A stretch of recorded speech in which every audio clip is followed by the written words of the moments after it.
ആ അമ്മ ഇവിടെ ഓച്ചിറയാണല്ലോ നമ്മൾ നിൽക്കുന്നത്. അപ്പോൾ ഇവിടെ 30 ദിവസത്തെ രാമായണ പാരായണം നടന്നുകൊണ്ടിരിക്കുകയാണല്ലോ. അപ്പോൾ ഇത് ഭക്തജനങ്ങൾക്ക് ഇതിൽ നിന്ന് എന്താണ് ഇതിൻ്റെ ഒരു ഫലം കിട്ടുന്നത്? അത് അമ്മ നമുക്കൊന്ന് വിശദീകരിച്ച് തരാമോ? ചെറുതായിട്ടല്ലേ പറയാനൊക്കെ ഉള്ളൂ. ഇതിൻ്റെ ഫലമൊക്കെ എന്ന് പറഞ്ഞാൽ അനന്തമായ ഫലമെന്ന് വേണം പറയാൻ. പക്ഷേ ഇതിനകത്ത് ഞാനിപ്പം ഗോപാലകൃഷ്ണൻ ചോദിച്ചുകൊണ്ട് ഞാൻ അതിൻ്റേതായ സംക്ഷിപ്തമായിട്ട് പറയാം, ചെറുതായിട്ട്. അതായത് നമ്മളെല്ലാം പറയുന്നത് എന്താണ്, ഒരുപാട് ദുഃഖങ്ങളുണ്ടാകുന്നു, ഒരുപാട് പ്രയാസങ്ങളുണ്ടാകുന്നു, ജീവിതം വിജയിക്കുന്നില്ല, കുടുംബം നശിക്കുന്നു എന്നൊക്കെ അല്ലേ. അപ്പോഴേ ഇതിനൊരു പരിഹാരം ആരും പറയുന്നില്ല. എല്ലാവരും പരസ്പരം ദുഃഖം ഷെയർ ചെയ്യുക. ആ ദുഃഖം എന്തുകൊണ്ട് വരുന്നു എന്നുള്ളതിൻ്റെ കാരണം ഇത് ഇതിഹാസമാണ്. ഇപ്പോൾ പോലും പറഞ്ഞു 40-43 വർഷങ്ങൾക്ക് മുമ്പുണ്ടായ ഈ ഒരു സംഭവത്തിൽ നമ്മളുടെ ഇപ്പോഴത്തെ ഈ പ്രസൻറ്റ് ടൈമിലുള്ള ദുഃഖത്തിനുള്ള കാരണം ഒളിച്ചു വെച്ചിട്ടുണ്ട്. ഫിലോസഫിയാണ്. അതായത് ഇതൊരു കർമ്മ നിയമത്തെ സൂചിപ്പിക്കുന്നതാണ്. താൻ നിരന്തരം ചെയ്യുന്ന കർമ്മങ്ങൾ താൻ അനുഭവിക്കുന്നേ വരുമെന്നാണ്. അപ്പോൾ എനിക്ക് ഈ കർമ്മഫലമൊന്നും വേണ്ട, എനിക്കിതിൽ കൂടുതൽ നല്ല കേമനായിട്ട് നടക്കാനുള്ളതുണ്ട്, ഞാനിത് അംഗീകരിക്കുന്നില്ല, ദൈവം തന്നിരിക്കുന്ന ഈ വിധി എന്നൊക്കെ പറഞ്ഞ് നമ്മൾ പരിശ്രമിക്കുന്ന ഓരോ മനുഷ്യരും, അറിവില്ലാത്തവർ, പക്ഷെ ഫലം കിട്ടുന്നില്ല. അപ്പോൾ ഈ ഒരു കർമ്മഫലത്തിൻ്റെ കർമ്മ നിയമം അറിഞ്ഞു കഴിയുമ്പോൾ നമ്മളൊന്ന് ശാന്തമാകും. പിന്നെ രണ്ടാമത്, ഇന്നിപ്പം നമുക്കറിയാം രോഗങ്ങളുടെ കാലമാണ്. ഞാനൊരു സിദ്ധ യോഗിയുടെ, മഹാത്മാവായ പ്രഭാകര സിദ്ധയോഗിയുടെ പരമ്പരയിൽ നിൽക്കും. സിദ്ധവേദം പഠിക്കുന്നുണ്ട്, ചികിത്സയിൽ ഏർപ്പെട്ടിട്ടുണ്ട്, അതിനെക്കുറിച്ചും പഠിക്കുന്നുണ്ട്, ഒത്തിരി പഠിക്കുന്നുണ്ട് ഈ പ്രായത്തിൽ. അപ്പോൾ അതിനകത്തുനിന്ന് ഞാൻ മനസ്സിലാക്കിയത് ശ്രവണം, കീർത്തനം, വിഷ്ണോർ സ്മരണം, അർച്ചനം, വന്ദനം, ദാസ്യം, സഖ്യം, ആത്മനിവേദനമാണ്. ഈ ശ്രവണത്തിന് അനന്തമായ ഫലമുണ്ട്. ദുഷിച്ച ശബ്ദങ്ങളെല്ലാം കേട്ട് ഈ നമുക്കുണ്ടാകുന്ന മിക്ക രോഗങ്ങളെക്കുറിച്ചും പറയുന്ന യോഗ ശാസ്ത്രത്തിലും പറയുന്നത് ശബ്ദമലിനീകരണമാണ്, ഓരോ അപശബ്ദങ്ങളെന്നാണ്. അപ്പോൾ അത് ഭഗവാൻ തന്നെ പറയുന്നുണ്ട്, ഒരു വാനര ജന്മമായിട്ട് പോലും ഹനുമാനെയാണ് സുഗ്രീവൻ ദൂതിന് വിടുന്നത്. നല്ല വയ്യാകരണൻ ഇവൻ, ഇല്ല ഒരു അപശബ്ദം ഒരിടത്തൊന്നാണ്. നമ്മൾ നിത്യവും അപശബ്ദം പറയുന്നവരാണ്. ഈ ശബ്ദങ്ങളെല്ലാം കൂടെ നമ്മളുടെ ഓറയ്ക്കകത്തുണ്ട്. ഒരു ശബ്ദം നമ്മളിപ്പോൾ ആന എന്ന് പറഞ്ഞാൽ ആനയുടെ ഇമേജ് അവിടെ വരും. അതുപോലെ എന്തെല്ലാം ശബ്ദങ്ങൾ, ഉദയാസ്തമനം നമ്മൾ വായി തോന്നുന്നത് കോതയ്ക്ക് പാട്ടെന്ന് പറയുന്ന പോലെ പറഞ്ഞുകൊണ്ട് നടക്കുന്നു. ഇതെല്ലാം ഇമേജസാണ്. ഇതെല്ലാം നമ്മുടെ ചുറ്റുപാടുമുണ്ട്. നമ്മുടെ മനസ്സിനെ ഇത് സ്വാധീനിക്കുന്നുണ്ട്, സാധിച്ചിട്ട് രോഗമായി മാറും. മനസ്സിലാണ് എല്ലാവർക്കും രോഗം ആദ്യം ഉൽപ്പാദിപ്പിക്കപ്പെടുന്നത്. അപ്പം മനസ്സ് ശുദ്ധീകരിച്ചാൽ മാത്രമേ ഏറ്റവും കൂടുതൽ മരുന്നുകൾ ഫലിക്കൂ. അതായത് രാഗാദി ദോഷരഹിതനായ വൈദ്യൻ ചികിത്സിക്കണമെന്നാണ് ആയുർവേദ സംഹിതയുടെ പ്രാഥമിക പാഠം തന്നെ. അങ്ങനൊരു വൈദ്യനുണ്ടോ? നമ്മുടെ മനസ്സ് തന്നെയാണ് ആ വൈദ്യന്. ശവത്തിന് മരുന്ന് കൊടുത്താൽ പറ്റില്ല, ശിവത്തിനല്ലേ മരുന്ന് തരുന്നത്.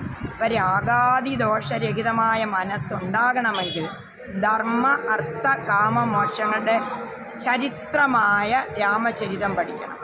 ഇതിലെ ഓരോ കഥാപാത്രങ്ങളും ധർമ്മത്തെ അടിസ്ഥാനമാക്കി ജീവിക്കുന്നവരാണ്.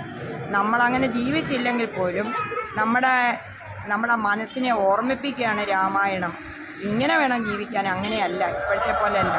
അങ്ങനെ ധർമാർത്ഥ കാമമോക്ഷങ്ങളുടെ ആ അടിസ്ഥാന തത്വം ഇന്നും മങ്ങാതെ മറയാതെ നിർത്തിക്കുന്നത് വാൽമീകി എഴുതിയിരിക്കുന്ന രാമായണം. പിന്നെ നമ്മുടെ എല്ലാം ഭാഷാപിതാവായ എഴുത്തച്ഛൻ, അദ്ദേഹം വളരെ കഷ്ടപ്പെട്ടിട്ടാണ് ഇത് മലയാളത്തിലേക്ക് ഈ തരത്തിൽ അധ്യാത്മ രാമായണം ഇത് അധ്യയനം ചെയ്യുന്നത്. ആ കഥയൊന്നും ഞാനിപ്പോൾ പറയുന്നില്ല. അപ്പോഴെന്താണ് പ്രധാന തത്വം എന്ന് പറഞ്ഞാൽ 2-3 സദൃശ്യവാക്യങ്ങൾ ഞാൻ പറയുമ്പോൾ നിങ്ങൾക്ക് മനസ്സിലാക്കും. അതായത് നമുക്ക് സാരോപദേശങ്ങൾ തരാൻ ഇന്ന് ആരുമില്ല. ഗുരുക്കന്മാരെ പൂജിക്കരുത്, അമ്മയെ പൂജിക്കരുതൊക്കെ. അതിനകത്ത് എല്ലാം സാരോപദേശങ്ങളാണ്. ഇടയ്ക്കിടയ്ക്ക് കേട്ടിരിക്കണം, കേട്ടാലല്ലേ പറ്റുള്ളൂ. കേൾക്കാൻ പോലും തയ്യാറില്ലെങ്കിൽ എങ്ങനെയാണ്? അതിനകത്ത് താര എന്ന് പറയുന്ന ബാലിയുടെ ഭാര്യയാണ്, സുഗ്രീവൻ്റെ ഭാര്യയെ പിടിച്ചെടുത്ത. ബാലിയെ ഒളിയമ്പ ചെയ്ത് കൊല്ലുക ഭഗവാൻ. അപ്പോൾ ബാലി ചോദിക്കുന്നത്, ഈ വാനരത്തെ കൊന്നിട്ട് അങ്ങയ്ക്ക് എന്ത്? താരയും ചോദിക്കുന്നത്, അങ്ങയ്ക്ക് എന്ത് കിട്ടാനാണ്? എൻ്റെ ഭർത്താവിൻ്റെ കൂടെ എന്നെയും കൂടെ ഉണ്ട്. അപ്പം ആ കാരണം പറയുന്നുണ്ട്, ഒരാൾക്കുണ്ടാകുന്ന ആപത്തിൻ്റെ കാരണം, കാര്യകാരണ ബന്ധമാണ് നമ്മുടെ ദൈനംദിന ജീവിതത്തിൽ ഉണ്ടാകുന്ന സമസ്ത സംഭവങ്ങളും പറയുന്നത്. ശ്രീരാമൻ പറയുന്നത് അങ്ങോട്ട് പറയാം, പുത്രീ ഭഗിനി സഹോദര ഭാര്യയും പുത്രവധവും മാതാവിനൊക്കുമേ.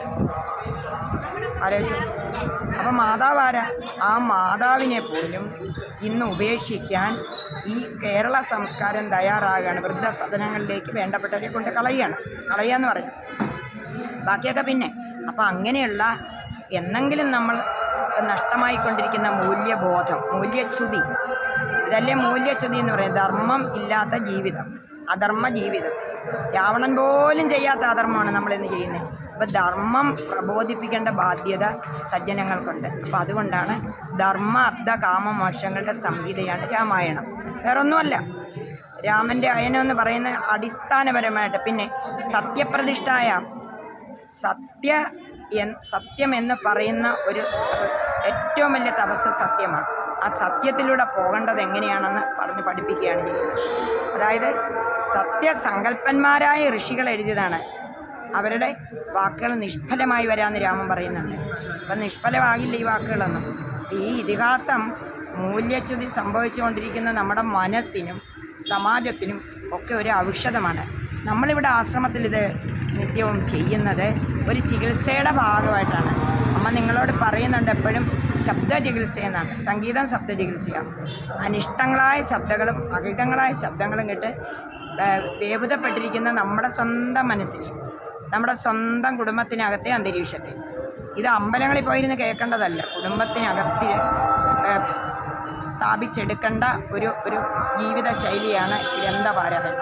രാമായണം, ഭാഗവതം, ഭഗവത്ഗീത. അതിലേറ്റവും നമുക്ക് എളുപ്പമായിട്ട് മനസ്സിനെ സാന്ത്വനപ്പെടുത്തുന്നതാണ് രാമായണം. എന്തെല്ലാം സാരോപദേശങ്ങളാണ്. പ്രത്യുപകാരം മറക്കുന്ന പുരുഷൻ ചത്തതിനൊക്കുമേ ജീവിച്ചിരിക്കില്ല. ഇങ്ങനെ നോക്കുവാണെങ്കിൽ അമൂല്യമായ കുറേ ജ്ഞാനസമ്പത്ത് ഇതിലുണ്ട്. അതാണെന്ന് പറഞ്ഞ് ശ്രദ്ധിച്ചാൽ നമുക്ക് കൊള്ളാം. എഴുതിയ വാൽമീകിക്കോ അല്ലെങ്കിൽ മറ്റുള്ളവർക്കോ ഋഷികൾക്കോ അല്ല, അത് ഋഷിപ്രോക്തമാണ്. നമുക്ക് കൂടുതൽ ഞാൻ പിന്നീട് പറയാം. പഞ്ചയജ്ഞ പ്രധാനമായ മനുഷ്യജീവിതത്തിൽ നമുക്കുള്ള ഈ ഋഷികടം എന്ന് പറയുന്നൊരു കടമുണ്ട്. ഒരുപാട് കടമുണ്ട്. ആ ഋഷികടം ഇത് നമുക്ക് വനത്തിനകത്തിരിക്കുന്ന ഋഷികളെ വസിഷ്ഠ മഹർഷിയോ നമുക്ക് ഭരദ്വാജ മഹർഷി, വാൽമീകി മഹർഷി, അഗസ്ത്യ മഹർഷി ഇവരെയൊന്നും നമുക്ക് കാണാൻ പറ്റുന്നില്ല. പക്ഷേ ഇവരുടെ ചരിത്രം അടങ്ങുന്ന ഗ്രന്ഥങ്ങൾ വായിക്കുമ്പോൾ ഋഷികളോടുള്ള നമ്മുടെ ലയബിലിറ്റി കടങ്ങൾ വീട്ടിൽ പോവുകയാണ് ചെയ്യുന്നത്. അതുകൊണ്ട് പിന്നീടത് വിശദമായിട്ട് പറയാം. എന്തൊക്കെ ചെയ്താലും ഇതൊന്നും പഠിച്ചില്ലെങ്കിൽ ജീവിതം പൂർണ്ണമാകത്തില്ല, നരകപൂർണ്ണമാകും. അതുകൊണ്ട് അങ്ങനെ ആകാതിരിക്കാൻ വേണ്ടിയിട്ടാണ് ഓച്ചിറ പരബ്രഹ്മ സന്നിധിയിൽ 30 ദിവസം പൊതുജനങ്ങൾക്ക് വേണ്ടിയിട്ട് രാമായണ പാരായണം, രാമായണ പ്രഭാഷണം, പിന്നെ ഭക്ഷണം എല്ലാം ഉണ്ട്. അങ്ങനെ കാശിക്ക് തുല്യമായിരിക്കുന്ന ഈ ഒരു മഹാക്ഷേത്രത്തിൽ നമ്മൾ വന്ന് തൊഴുത് മടങ്ങുമ്പോൾ ഈ ചോദ്യം ഏറ്റവും അനർത്ഥമാണ്. ഇത്രയൊക്കെ ഉള്ളൂ പറയാൻ. അപ്പം മൂല്യങ്ങൾ പഠിക്കുക, മൂല്യങ്ങൾ ഓർക്കുക, അതനുസരിച്ച് ഇനി ഒരു വർഷത്തേക്ക് ജീവിക്കാൻ ശ്രമിക്കുക. ഇപ്പോഴുണ്ടായിരിക്കുന്ന രോഗങ്ങൾ മാറുക, രാഗാദി ദോഷരഹിതമായിരിക്കുന്ന ഒരു മനസ്സിൻ്റെ ഉടമകളായി മാറുക. ഇത്രയും എനിക്കിപ്പോൾ പറയാനുള്ളത്.